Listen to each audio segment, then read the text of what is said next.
Hey guys, I'd like to bring y'all back to a very powerful tactic where 99% of the CapCut users fail to do. So let's get into this. Ever faced a difficulty in resizing your video clip as the way you want to? So this episode is for editors struggling in how to resize your video for a custom aspect ratio where no boundaries make a fuss in your editing workspace. Step number 1. First import your clip from media and bring it to the timeline. Step number 2.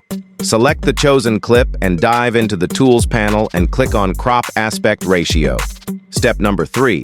Once the custom crop is open, crop the parts that you wish to remove from your final video clip. Since I want to remove the taskbar here, I crop that part.